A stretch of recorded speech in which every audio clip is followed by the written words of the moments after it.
Somebody touch my CrackDown! So what did they do to CrackDown 3?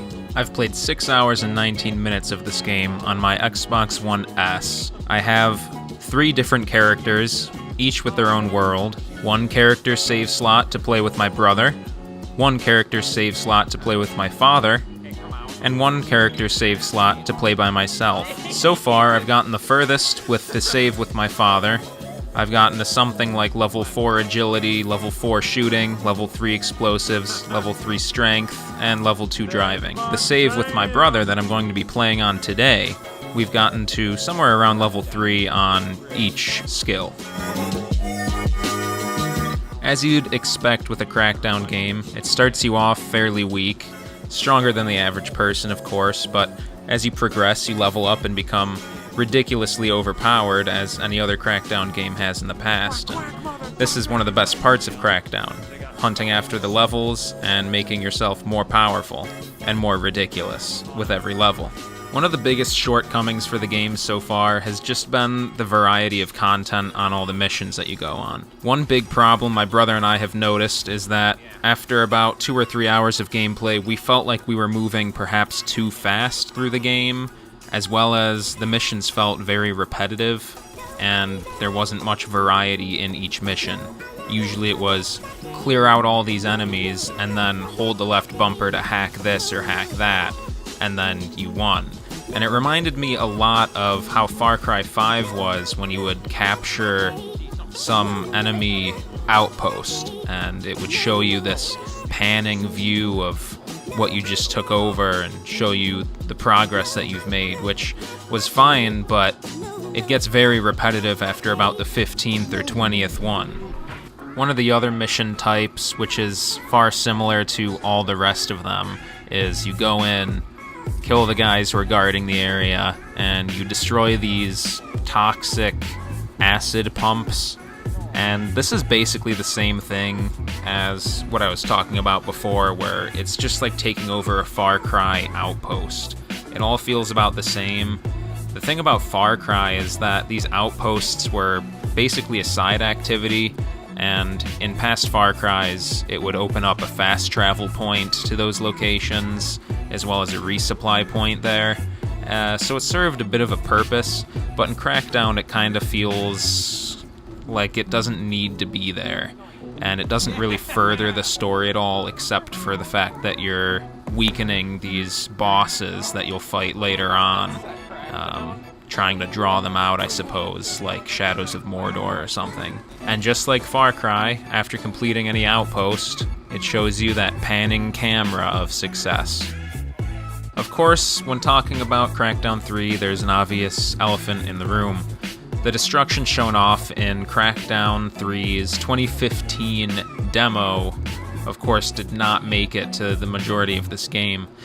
There is, however, a Wrecking Zone multiplayer mode that I find not to be the most fun, but at least there is some pretty nice destruction in it. Not quite the scale to what we saw in the 2015 demo, but it does give a nice little taste of what there could have been and what there may be in the future.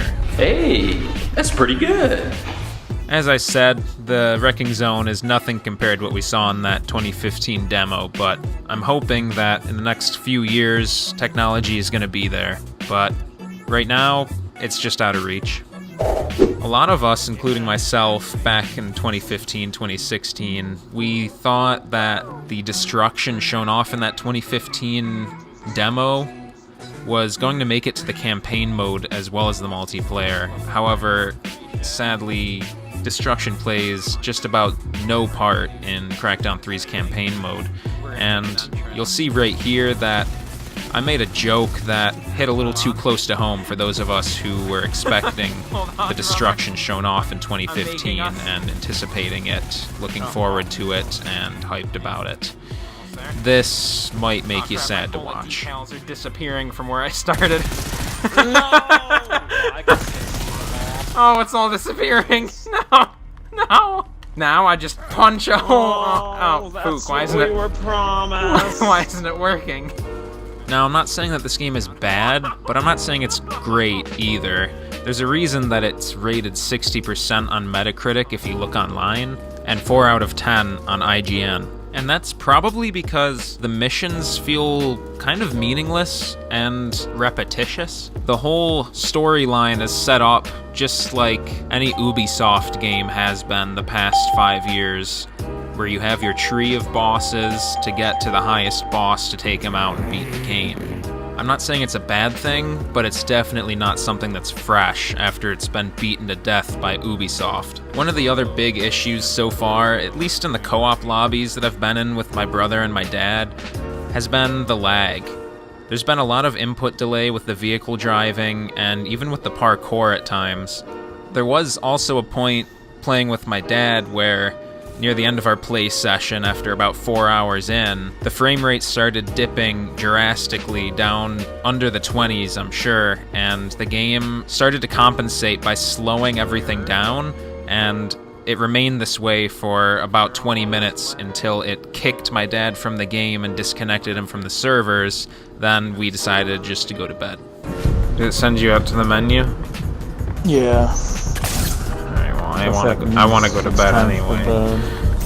Then during another play session with my brother voiced his frustrations quite well at the fact that he was having a very hard time controlling his vehicle due to input lag primarily, but also the driving itself is a little bit clunky in this game and could use some work.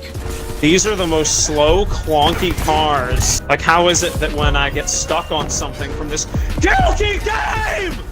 You've got to be kidding me! It's actually broken!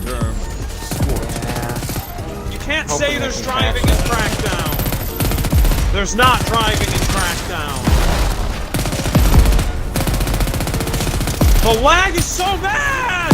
Assholes are lucky I didn't switch to PlayStation! God, I just want to play Apex Legends. I'd rather support EA at this point! You're gonna love it. I think this game earns a 6 out of 10, and that's me being pretty generous. Now, I have to give credit where credit is due.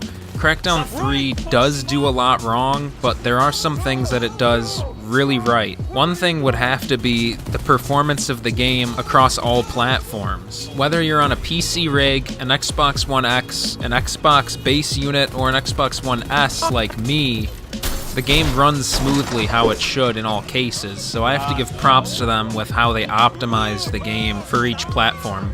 What you're seeing now is one of the first boss fights my brother and I ran into, and I gotta say, the boss fights are probably some of the better parts of this game. Though we haven't run into many boss fights yet, the ones we have had enough difference between each boss that it kind of is a fresh breath of air compared to the rest of the game that seems to be so copy-pasted in comparison. Another highlight of CrackDown 3 for me has to be the explosions. They remind me a lot of the recent Just Cause games, and the vibrancy of them really pop with the color scheme of this game. And that brings me to my final positive of this game, the colors.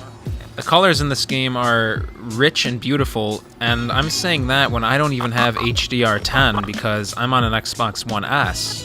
I'm entirely positive that the color experience is way better on an Xbox One X due to HDR10, and I've heard a lot of good things about how they've implemented HDR10 into CrackDown 3.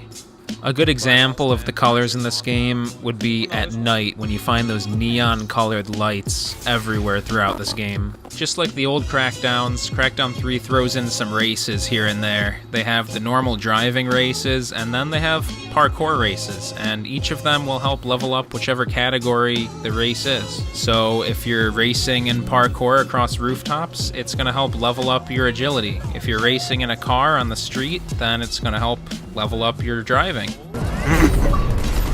So to sum it all up, I'd have to say CrackDown 3's strengths definitely lie within its aesthetics and its improvements upon the older CrackDowns. However, it has a lot of shortcomings when it comes to content variety and server stability, along with the disappointment of me and many others who expected there to be destruction in the campaign of the game. Now, I've got to make a disclaimer here and say that yes, they let everyone know that the destruction was not going to play as big a part in the game as they had shown off back in 2015, early on before they released this game, but the fact that that destruction was canceled or miscommunicated really bummed a lot of us out. But despite destruction being canceled in CrackDown 3, If you liked Crackdown 1 and Crackdown 2, you will probably like Crackdown 3 anyways. It still has that over-the-top, chaotic charm to it, and if you liked it then, you'll probably still like it now. Will gaming ever get to a point where games can achieve things such as Crackdown 3's 2015 E3 demo?